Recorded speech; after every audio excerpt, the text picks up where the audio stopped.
For 13 days in October 1962, the world stood closer to nuclear war than ever before.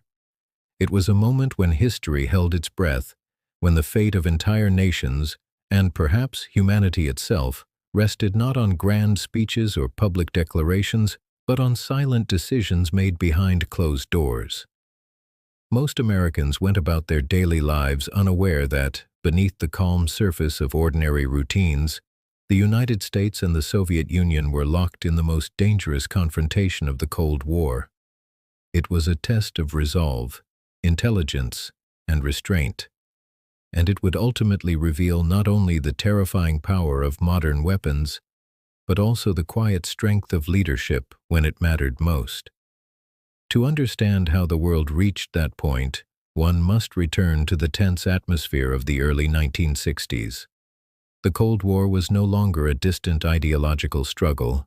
It had become a relentless arms race defined by fear, suspicion, and technological escalation. Both superpowers possessed enough nuclear firepower to destroy each other many times over, yet neither fully trusted the intentions of the other. In the United States, memories of Pearl Harbor still lingered, reinforcing a national resolve to never again be caught unprepared. Across the Atlantic, the Soviet Union sought to counter American military superiority and global influence. Every new missile, every bomber, every submarine deepened a sense of paranoia on both sides. The world was divided into camps, and the margin for error was dangerously thin.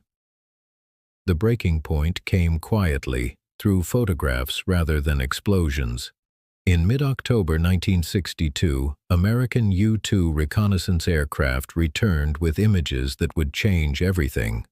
Hidden among the palm trees of Cuba were unmistakable signs of Soviet nuclear missile installations, weapons capable of reaching major American cities within minutes. For the first time, the nuclear threat was no longer theoretical or distant. It was real, tangible, and uncomfortably close to home. The discovery sent shockwaves through Washington. The United States had been directly challenged, not with words, but with missiles aimed at its heartland. History had entered a new and perilous chapter. What followed was a period of intense, almost unbearable pressure inside the highest levels of government. President John F. Kennedy faced decisions that no leader ever hopes to confront. A military strike could eliminate the missiles, but it could also provoke immediate retaliation and full-scale war. Doing nothing would signal weakness and invite further aggression. Meanwhile, in Moscow, Nikita Khrushchev balanced his own pressures, seeking strategic advantage without igniting global destruction. Between them lay a fragile chain of command, crowded with generals, advisors, and intelligence officials, each carrying their own fears, assumptions, and recommendations.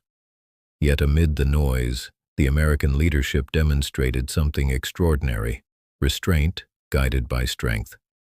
Instead of rushing to war, the United States chose a naval quarantine, a firm but measured response that left room for diplomacy without surrendering resolve. The most dangerous moment came not during public announcements, but in silence and confusion. As American ships closed in on Soviet vessels heading toward Cuba, the possibility of a single misinterpreted signal triggering war became terrifyingly real. At the same time, an American U-2 was shot down over Cuba, killing its pilot and igniting calls for immediate retaliation. Elsewhere, deep beneath the ocean, Soviet submarines armed with nuclear torpedoes faced American depth charges, their crews cut off from communication and unsure whether war had already begun. At multiple points, the world stood one misunderstanding away from catastrophe. Yet again and again, cooler heads prevailed, often without applause, without recognition, and without certainty that restraint would be rewarded rather than punished. In the end, the crisis did not conclude with victory parades or triumphant speeches. It ended quietly through secret messages, compromises, and an unspoken recognition of how close the world had come to annihilation. The missiles were removed. The immediate danger passed. But the legacy of those 13 days endures. For Americans, the Cuban Missile Crisis stands as a testament not only to military strength and technological superiority, but to the discipline to avoid unnecessary destruction. It reminds us that true leadership is measured not by how quickly one goes to war, but by the wisdom to prevent it.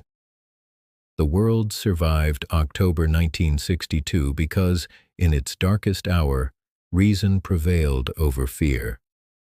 And in that fragile victory, history was forever changed.